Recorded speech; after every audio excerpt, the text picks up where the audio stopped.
What is up, Sexy Beast? Crazy Rabbit here, and today we're going to be comparing every single Colt M1911 in Zombies. That's everything from World War to Black Ops 3, and then taking a look at all these weapons on round 50. So let's go ahead and get the shit started. So the first thing I'm going to do is let you guys watch and listen to every single weapon, both the unupgraded versions and the upgraded versions, just so we guys can get a feel for them and actually see and hear the differences. So here you guys go.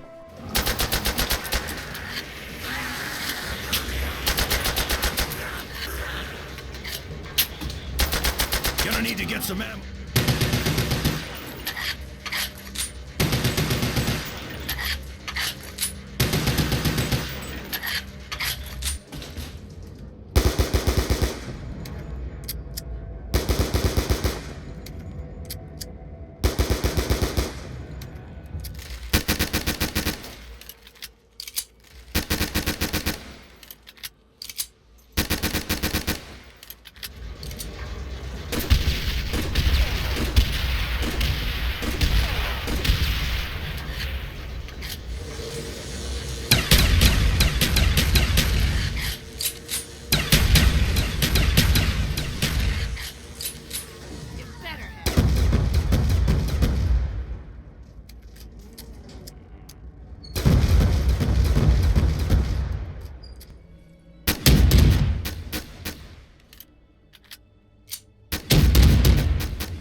So I definitely have to say, when it comes to looks, sounds, and basically everything, I just prefer the Black Ops 1 version. I think it looks the best, I think it sounds the best, I think the animations are the coolest. In my opinion, the Black Ops 1 is far superior than all the other ones.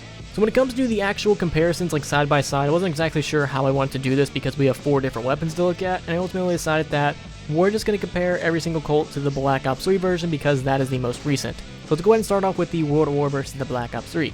When we compare these side by side, when it comes to fire rate, they're basically going to be the same. The Colt is a semi-automatic weapon. It does have a set fire rate, so you can only fire it so fast, but that set fire rate is pretty high, and the gun's a semi-automatic, so you're really never going to run into that issue. And really the only difference between these two weapons is the reload speed. The World War Colt definitely does have a slower reload speed than the Black Ops 1, Black Ops 2, and the Black Ops 3 version. But other than that, they're basically going to be the same exact weapon besides how they look. Next up, let's go ahead and compare the Black Ops 3 to the Black Ops 1 version, and there was a couple things I actually started to notice about the Black Ops 3 version, and like once you notice it, you can't unnotice it. Number one, it doesn't have any recoil or like anything like that. The gun has like no animations to it whatsoever. It's like a still PNG, like once you actually ADS, there's like no movement in your hands or the gun like whatsoever. There's a little bit, but compared to all the other Colts, the Black Ops 3 has like no animations to it. And another thing I noticed about the Black Ops 3 version is when it's empty, nothing really happens. If you notice in the Black Ops 1 and the Black Ops 2 and the World War version, when it's actually empty, it's slid back so you can actually tell it's empty, while with the Black Ops 3 version, it's going to look the same empty as if it had ammo. And you have to remember that the Black Ops 3 M1911, or I should say 1911, was just given to us in Zombies, so all these things could actually change, but as of now, this is just how it is. So now let's go ahead and compare the Black Ops 2 to the Black Ops 3 version, and these two are like almost mirror images of each other. I really do think that Treyarch actually brought back the Black Ops 2 M1911 and not the World War or the Black Ops 1 version, and that really does make like a lot of sense. The Black Ops 2 version was the most recent, so obviously that's the one they're going to bring back. So now let's go ahead and take a look at the upgraded versions. Let's go ahead and start with the World War versus the Black Ops 3 one, and there is one major difference that I actually did notice about the World War version versus the Black Ops 3 version, and this is like one of those things where again, once you notice it, you can't unnotice it. And it's that the World War version only has one weapon, while the Black Ops 3 version has 2. Again, mind blown, took me forever to notice it, but once you notice it, you can't unsee it. But in all seriousness, I really do like the C3000 biatches. I mean, it's not as good as Mustang and Sally, but for what it was back in the day, it's pretty good. And really like the main difference between this and Mustang and Sally, besides the whole two guns thing, is that the World War C3000 biatches has a very, very slow fire rate, like one of the slowest pistols in all of Zombies, and doesn't carry as much ammo as Mustang and Sally, so it does have a couple things working against it, but it's still an overall great weapon.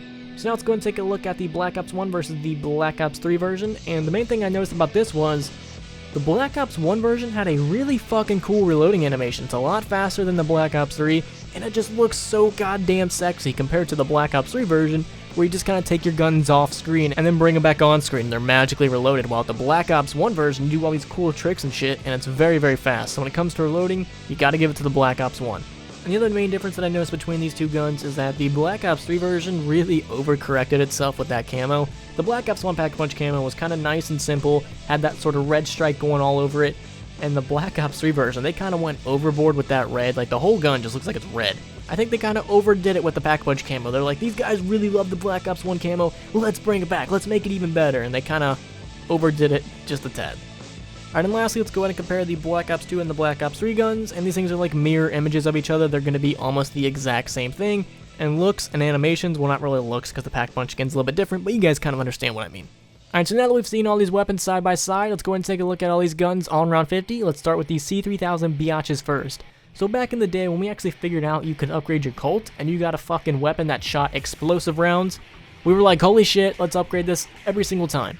And back in the day in World War, it was a really good weapon. It was like comparable to the ray gun. You could sit on that catwalk for days and just shoot this gun all day long, and you would eventually die like in the 20s and 30s when you actually ran out of ammo. But still, up until that point, this was a fun weapon to use. And on round 50, it's going to take you, like I would say, 2 magazines worth of ammo, so about 12 shots to actually finish off some zombies.